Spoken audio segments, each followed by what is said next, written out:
Welcome back to Mega Man X4. It's the final episode, and we're starting out with a flashback. That wiped out Garma's unit. I'm sorry, did you say Garma's unit? Sorry, Sigma, did you wind up in Gundam? I'll take care of this personally. By yourself, Commander? That is what personally means, My soul being yes. sacrificed. I'm very nice.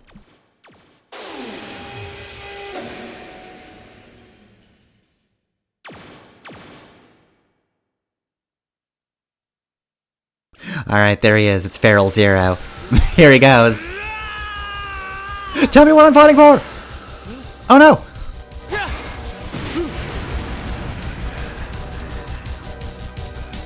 What? You mean he didn't die doing that kick? So surprising.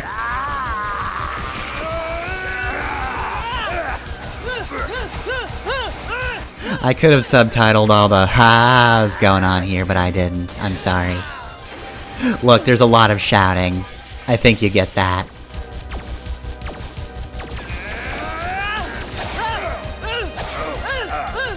Oh, look at that. They're having fun, just not really doing much of anything. Oh, there we go. Destroyed! That didn't kill him. This fight is nothing but a bunch of surprises.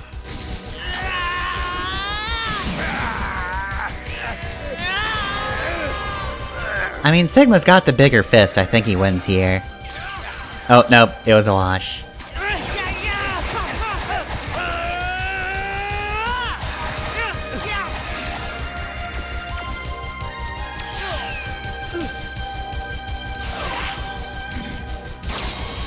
Alright, well, sword versus pipe. Surely...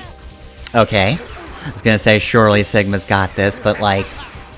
Pipe's just reflecting it. What are the safety standards on pipes in this world? Like, they must be seriously good if they can just mostly resist a beam saber. It broke eventually, but, like... Did a lot better than I would have expected. And also cut off a man's arm.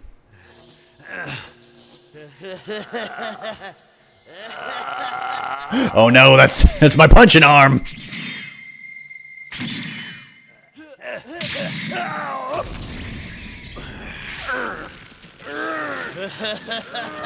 Oh boy, I love ripping out people's heads! That's what I'm fighting for! Oh no! Inconveniently timed W! No, you're supposed to do better when you take the W0.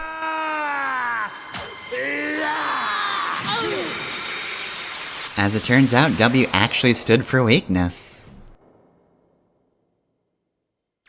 Look, it's Commander Sigma. Incredible.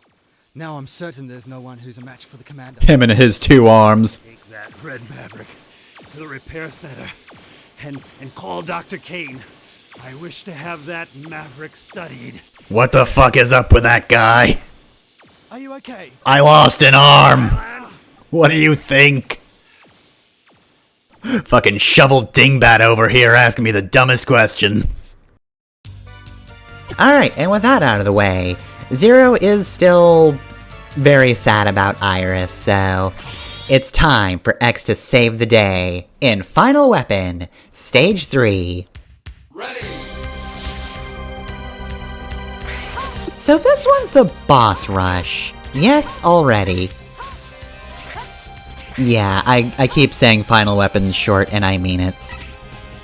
So, alright, usually I talk about the bosses when I get to boss rush, either some background details that, you know, I never got around to mentioning, or just doing dumb jokes.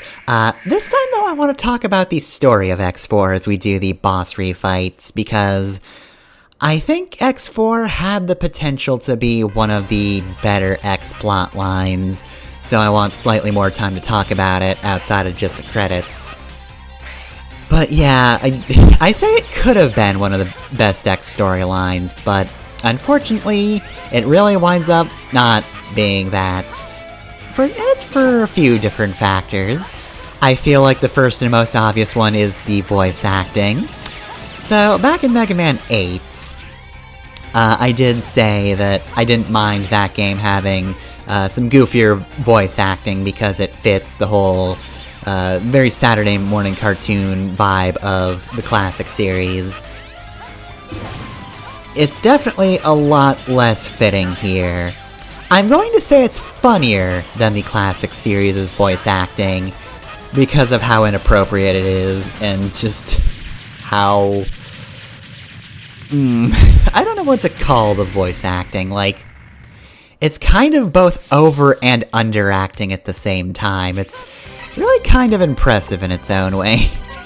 I don't want to make too much fun.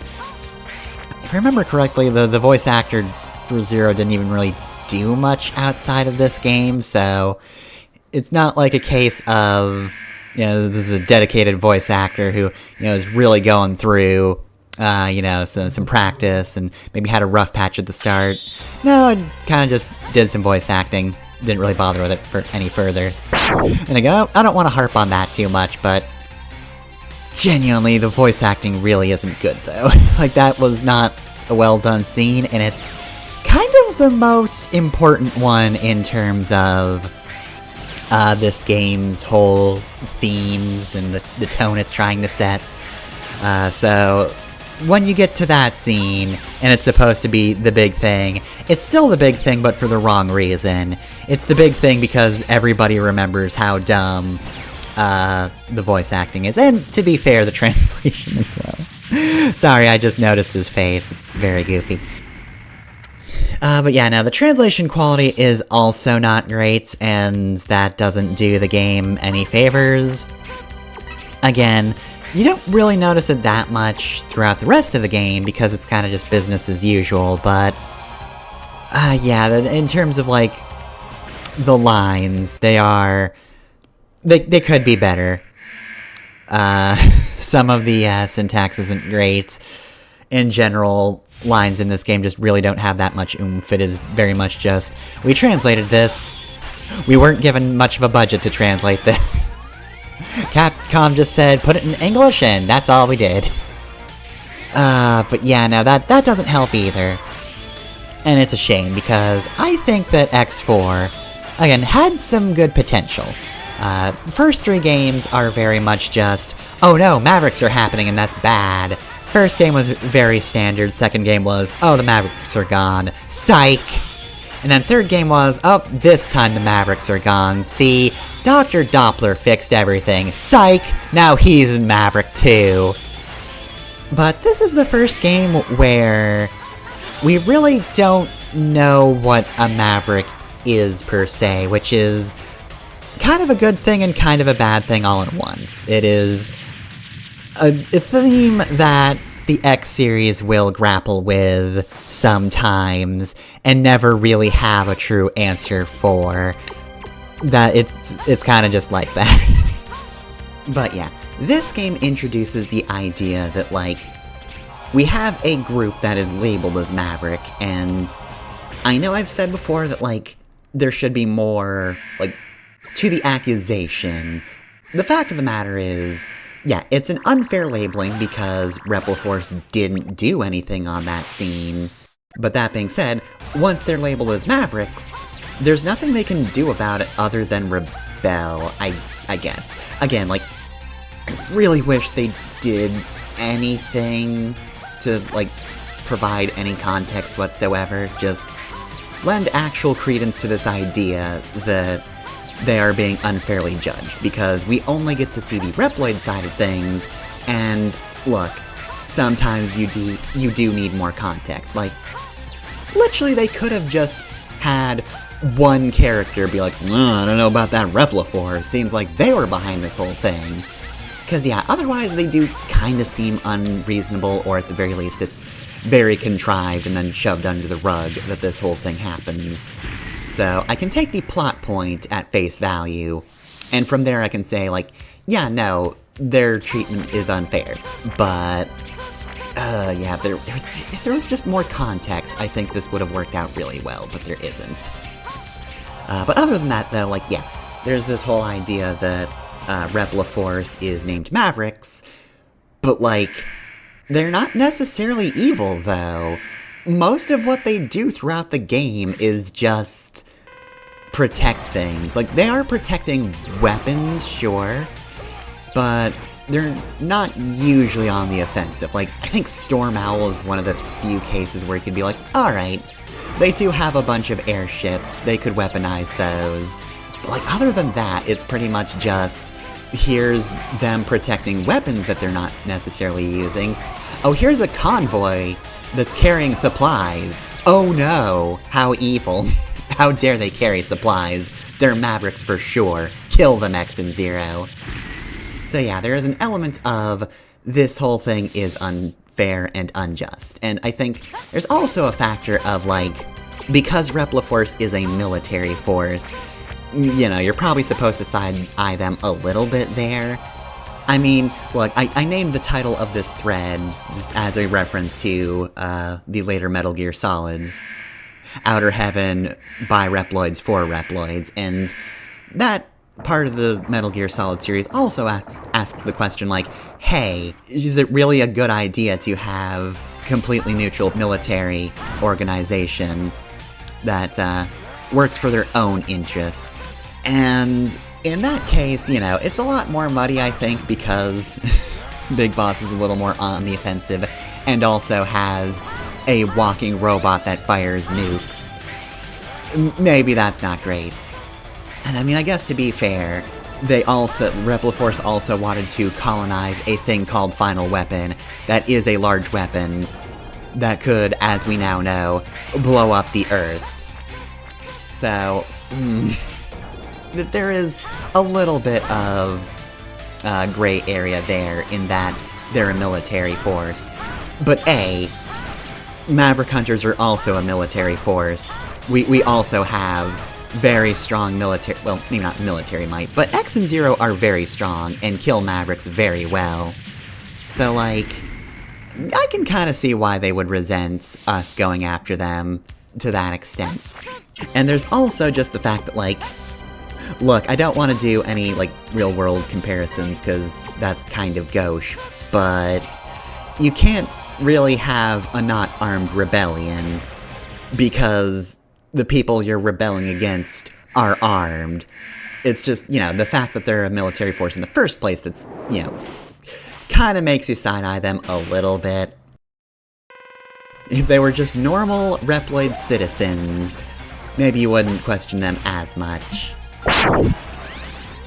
But of course, you know, in-game, the humans that we haven't actually heard anything about would still, you know, be like, why don't they have weapons? Why don't they just peacefully protest?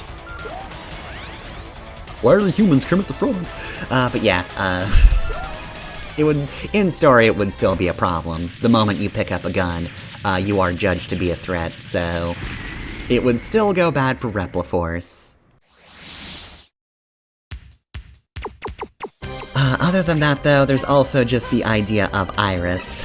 Again, going back to the cutscene that wound up being kind of bad due to voice acting and translation, Iris being a character who is supposed to be a pacifist, just losing any hope in coexisting with humans, it works really well as a tragedy, because of course Zero is the one who believes in coexistence with humans. So he ends up having to choose between Iris, who, again, totally fair that she's dejected at this point. She lost her brother, so even being somebody who's supposed to be the peacekeeper, like, she can only be driven so far. And so, of course, we have the moment where Zero yells out in anguish because of this unfair choice, where he wants to continue cooperating with humans, but, like, that means he had to kill somebody he loved. Again, it's just a bit of a shame that the cutscene quality was not great, because that really does kind of put a damper on that whole point. But, you know, again, ignoring that, Iris is a good idea for a character, and she probably winds up being one of the facilitators of the stronger plot beats of the game. Anyway, here's Sigma. This is amusing. It really is X.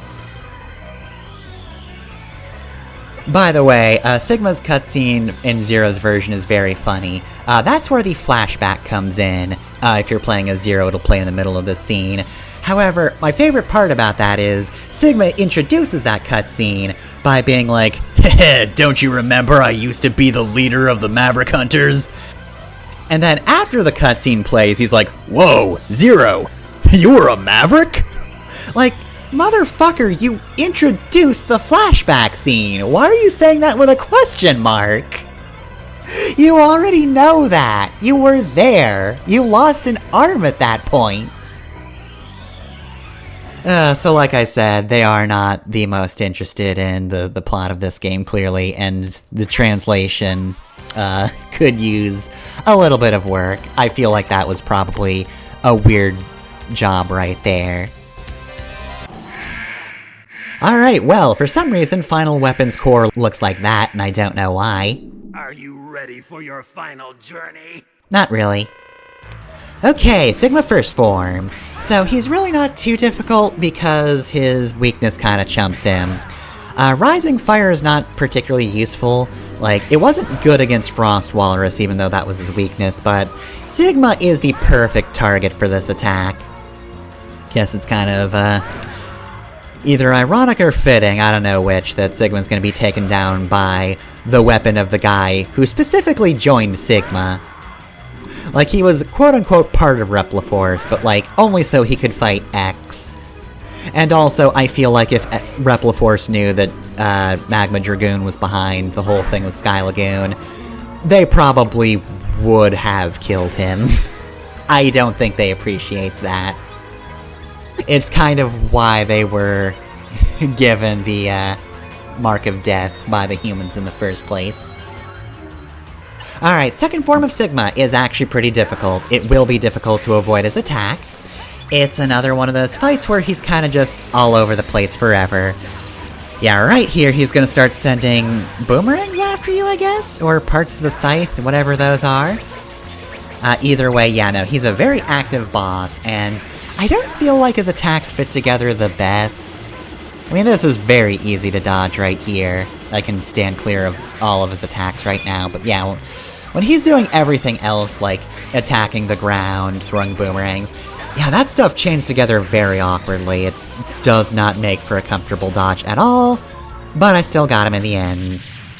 Alright, there we go, that's it, Sigma is done. And he didn't even turn into a big weird dude this time.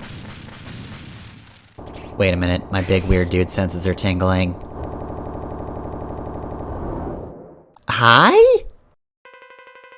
Ha ha ha! Look at my weird head on this sniper helmet! I'm sneering at you! Tremble with terror, you are finished! That is probably one of my favorite lines in this game. If Sigma's voice did not murder my throat to do, I would quote that a lot more often.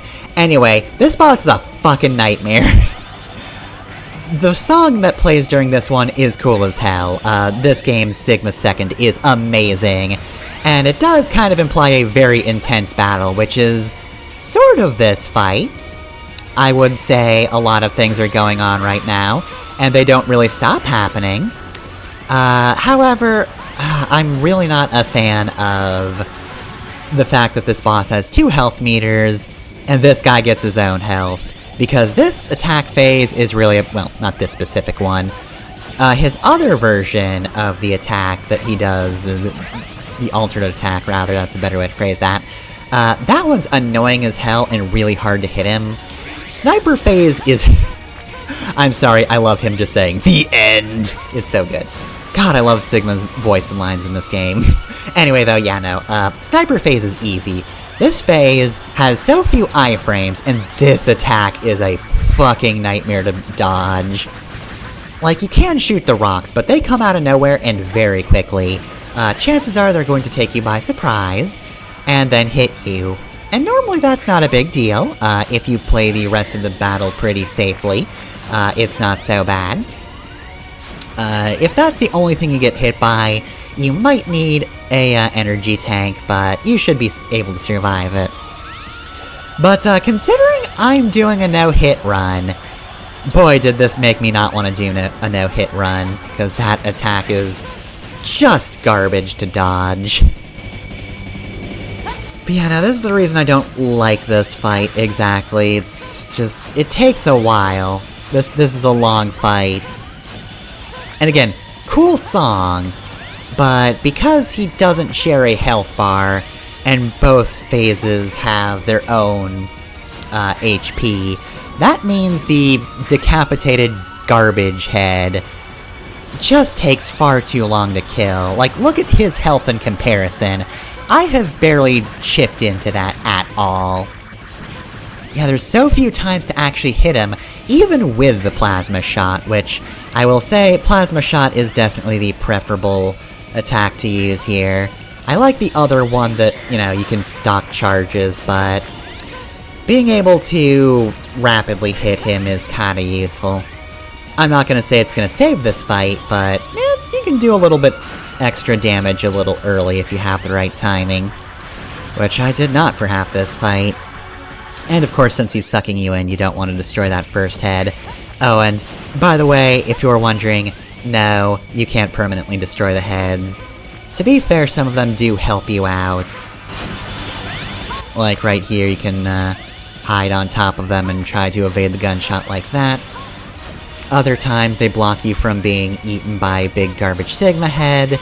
So yeah, you wouldn't want them permanently gone, but boy do I wish you could just knock out the elemental phases. Like, those end once you actually destroy the, like, prime head in that situation. Like, Fireball head, you just smash that and it's over. The other two don't matter. They're just there to block your way. Same goes here, destroy Ice Head, it's over. So the faster you remove the heads, the sooner you can get back into the fight. And I really like the Sigma. This is a good iteration. I know I keep saying that, but like, I don't like this fight, but I love the personality. I will say, however, I cannot figure out what the fuck was going on with this guy's design at all. They had two different final boss designs, and they just decided to go with both of them. And then made one of them just absolutely obnoxious to actually kill. Like, we're almost done with him. We are done with him. But that's not the end of it. I would have preferred just, like, doubling his HP, but just saying, there's one health bar, you destroy one Sigma phase, it's over. That would have been good, but now we're gonna be stuck on this guy for a while. Now, thankfully that means, we're going to be cycling back into Garbage Head frequently. But that also means more chances to go to Rock Phase, which, may I keep saying, really sucks and I don't like it. I will keep saying it because that's all I have to say. It is... I mean, look, I'm thankful that he's at least doing the easier attack for now, but if I remember correctly, there comes the point where he just starts doing Rock Phase and just does not stop. Just Rock Phases for far too long, and... yeah, don't care for it. Don't care for it at all. I am against Rock Phase. I don't like it. I guess I only got, like, some of my thoughts out on the plot of this game. I will say, I don't necessarily mind Sigma still being the final boss. You know, he's the one who's there to co-opt what was genuinely something that General wanted to do for Peace for Reploids. Like, if we'd stopped him, and this didn't happen, he might not have given up, he might have fought to the death, but like, he wouldn't have tried to destroy Earth. He understands that the Earth needs to exist in order for all living beings to live there. And even though he wanted to live in space on Final Weapon, he didn't want to destroy the Earth in the process.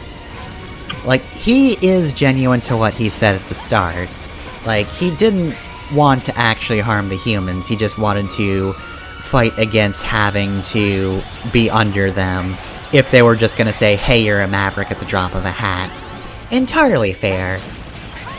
But of course, there will always be that asshole who's like, Ho-ho! I just wanted you to occupy Final Weapon so I could use it to blow up the Earth, because I hate Earth! I'm a dick! I really gotta stop doing that voice, it is killing me.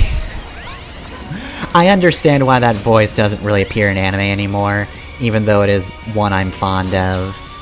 I don't think there was any one voice actor who did that one, but it's not one you hear anymore anyway, because it does murder your throat. Though I don't remember any other, like, examples of this kind of voice off the top of my head. I don't really remember any. But I am fond of it. I can't say that I'm not fond of it. Anyway, though, like, yeah, we all knew Sigma was gonna be here anyway, and the game didn't try to hide it. He's in the first damn cutscene if you're playing as X. And I don't mind his role in the story.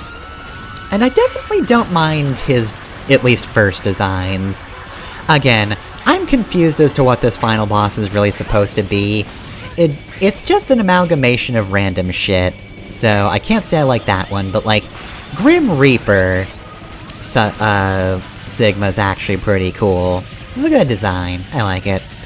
Anyway, that head's finally dead, but he just decides to go with Sniper as he's dying.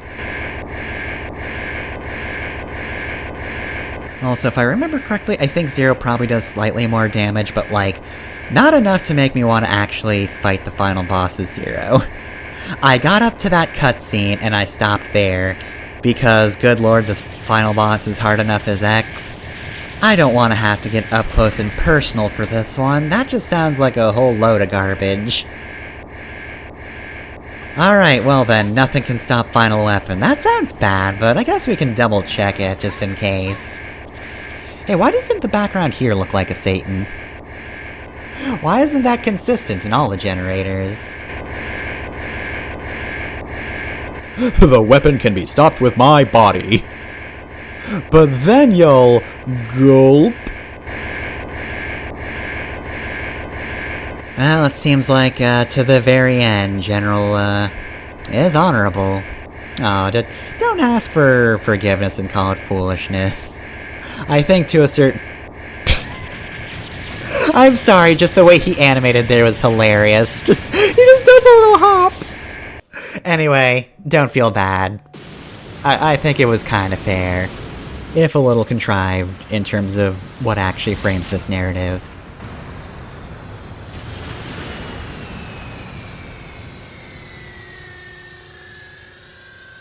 Hey, that fight never happens. That was Zero.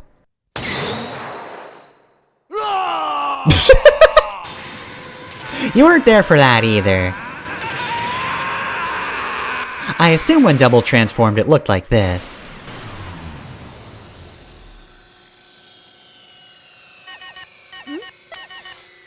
This is Maverick Hunter Headquarters. Zero. It's good to see you're safe, X. I was really worried about you. At least I can fight for something. Don't worry. That something is you. Go home and rest. You've earned it. But Zero. What if I become one of the Mavericks? Don't ask such a silly question. I'm breaking contact. I'm serious. That's stupid. Bye. Zero. If I become a Maverick, you have to take care of me. No. Don't be ridiculous. Now hurry on back. X, you are my rock, and I am not in the mood for this sort of thing. I'm also asking those questions. Bye. Shut up, X, you're dumb. What an ending. Zero's is actually more depressing, if you can believe it. So anyway, yeah, Mega Man X4 extremely did not end the way the intro implied it would. The intro made it seem like everybody would get along and be good friends, but no. Most of the characters in that, like, opening shot, the opening group shot, are dead. They all died because the Reploids wanted something better for themselves, but they were rejected because even though they are this sort of new species of actually sapient robots, they're still not far enough along, and they're still just being treated as tools, so the moments that they disregard the humans saying, hey, you're Maverick, because it's quite frankly unfair, they're like, no, rebellion. And that is swiftly staunched. We're just gonna send our best hunters to take care of the rebellion. Fuck your coup. We're not just continuing to prove your points. Anyway though, yeah, Mega Man X4 is actually very good though. Talked a lot about the story. in this game, and, you know, kind of how it's got potential, but it's dragged back a little by just the translation quality, the voice acting, and just the fact that they didn't want to put in that much time into the storyline. This is still very much a gameplay-first game, and honestly, this is definitely the most solid X game since X1. I appreciated X2 and 3. I like those games well enough. 3, at least after the hack that made it so Zero is actually, like, playable for real and not just kind of a throwaway, not kind of lackluster. But yeah, no, X4 is actually just a good game. Good level design, pretty solid bosses. They're not too hard. Some of them are kind of annoying, looking at you, Cyber Peacock. But no, overall, just a very good game. And like I said, it's a very short final area. The spaceport and final weapon really don't take that much time. Both of them are pretty short, but kind of intense. But again, I think I just prefer that over having a long, dragged-out fortress. It's definitely better than having 2 castles, like in the original classic series. I don't like that.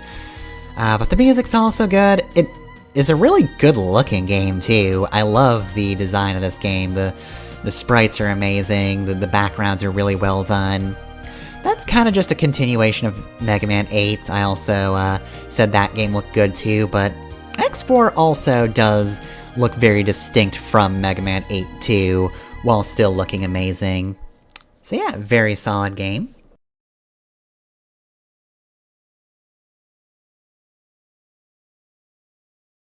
Unfortunately, now that we're done with X4, we're moving on to X5 next time. The battle has ended, yet somehow X doesn't feel quite right. You know why? 'Cause X5's up next. Will it happen to me someday? I don't know. Look, these endings almost never come true. It's saying soon destiny will happen. Will it? Kinda. Again, my answer is X5. Just X5. For the time being, though, that was X4. I hope you enjoyed that, and I'll see you next time. Iris! Iris! Iris! Iris! Iris! Iris! Ah! No, this isn't happening! There's no reason for me to go on. What? What am I fighting for?